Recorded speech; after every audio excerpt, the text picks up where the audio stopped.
In a military raid supported by the United States, Mexican forces have located and killed one of the country's most wanted drug lords, Nemesio Oseguera Cervantes, also known as El Mencho. In the immediate aftermath of his killing on Sunday, violence erupted in numerous areas of Mexico as gunmen set vehicles ablaze and erected roadblocks across 20 states.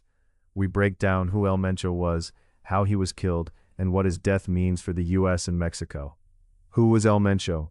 He was the leader of the Jalisco New Generation Cartel, which operates from the western state of Jalisco and is known for its large military-style arsenal.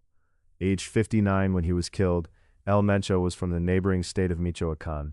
It is rumored that he was a police officer before he became a drug lord. He rose in the ranks of Mexico's drug trafficking underworld in the 1990s. In 1994, he was convicted in the U.S. of heroin trafficking and served nearly 3 years in prison before returning to Mexico. El Mencho was known for his aggressive approach to maintaining control and expanding his operations. As he rose to power, he invested heavily in sophisticated smuggling methods, including submarines used to transport contraband from South America to the U.S., according to Rolling Stone magazine. He became one of Washington's most wanted fugitives, and the U.S. had offered a $15 million reward for information leading to his arrest. What is known about the Jalisco New Generation Cartel? El Mencho founded the cartel in about 2009 and rapidly expanded it, using online recruitment and diversifying its income streams through fuel theft, extortion, timeshare scams, and other rackets. The U.S. has identified the Jalisco cartel, along with the Sinaloa cartel, as the organizations primarily responsible for trafficking fentanyl into the U.S. in recent years. The DEA considers the Jalisco cartel to be as powerful as Sinaloa, with a presence in all 50 U.S. states. The DEA said it is active in 21 of Mexico's 32 states. The Jalisco cartel has become notorious for its assaults on Mexican security forces. In 2015, it shot down a military helicopter in Jalisco. In 2020, it tried to assassinate then Mexico City Police Chief Omar Garcia Harfuch, who now serves as the Federal Security Secretary. In February last year, Mexico handed over senior Jalisco cartel leader Antonio Oseguera Cervantes, El Mencho's brother, to the U.S. This came days after the U.S. designated 8 Latin American criminal and drug trafficking groups as global terrorist organizations, including the Jalisco cartel. How did El Mencho die?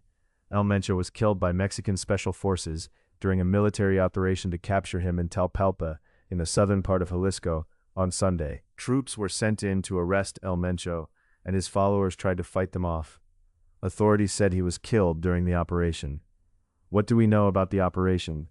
Mexican President Claudia Sheinbaum said on X on Sunday that the Secretariat of National Defense reported the operation had been carried out by federal forces. My recognition to the Mexican Army, National Guard, Armed Forces, and Security Cabinet, Sheinbaum wrote. White House Press Secretary Caroline Leavitt wrote on X that the U.S. had provided intelligence to the Mexican government to assist with the operation. In this operation, 3 additional cartel members were killed, 3 were wounded, and 2 were arrested, Leavitt posted. Authorities have not confirmed their identities. How significant is the U.S. involvement? Benjamin Smith, a professor of Latin American history at the University of Warwick in the United Kingdom, told Al Jazeera that the most recent captures of Mexican drug bosses have been backed by the U.S. This is not new, he said. Vanessa Rubio Marquez, Associate Dean for Extended Education for the School of Public Policy at the London School of Economics, said the U.S. involvement in the operation speaks about the need to have permanent and effective dialogue and cooperation between both countries. As a transnational activity that includes import of precursors, production, trafficking, consumption, money laundering, flow of arms, extortion, and corruption from both sides of the border, both countries need to work together to combat these organizations and their unlawful activities and being able to protect citizens, said Rubio Marquez, who has represented Mexico in various international fora, including the United Nations and the International Monetary Fund. What has happened since El Mencho's killing? Violence erupted on Sunday in at least 20 Mexican states, including Jalisco, Colima, Michoacan, Nayarit, Guanajuato, and Tamaulipas. Officials in Jalisco, Michoacan, and Guanajuato reported that at least 14 people were killed in Sunday's violence, including 7 members of the National Guard.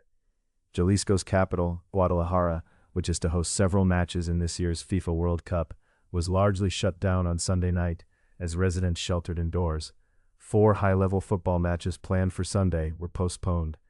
Videos on social media showed passengers running in panic through Guadalajara's airport and smoke rising over the resort city of Puerto Vallarta. Governor Pablo Lemus urged people to stay home and suspended public transport while schools were closed on Monday in several states. The U.S. Embassy in Mexico issued a security alert for U.S. citizens in Jalisco, Tamaulipas, Michoacán, Guerrero, and Nuevo León, advising them to stay indoors. How have Mexicans reacted? Analysts said the Mexican public is mostly supportive of the government's actions to rein in the cartels. The government reported in December that the average number of killings per day in Mexico had dropped by 37% since Sheinbaum took office in October 2024. She's extremely popular, Smith said, and Mencho was broadly loathed. Sheinbaum had an approval rating of about 70% as of late January, according to the Americas Society and Council of the Americas. New York-based organizations focused on promoting cultural and political understanding and business ties in the Americas. The rating has been consistent since Sheinbaum was elected.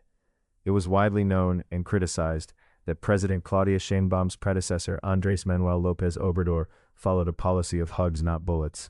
Rubio Marquez said, "This is a clear U-turn to this former policy by a Morena government and an implicit recognition that crime has to be confronted with decision, a sophisticated strategy that includes information, intelligence, and cooperation with the U.S., and coordination and training with actors at the different levels of government." What might happen next?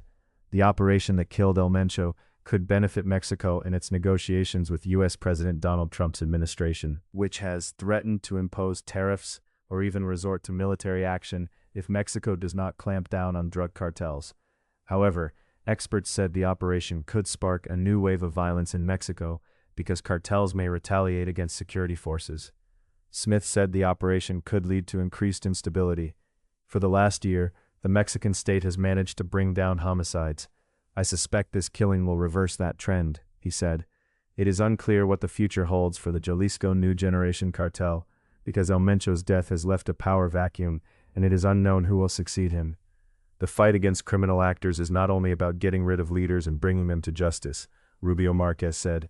It implies a complex strategy that includes prevention, the combat of powerful arms used by cartels, the disarticulation of their multi-layered networks, security and protection for citizens, and effective policies towards social inclusion and social cohesion.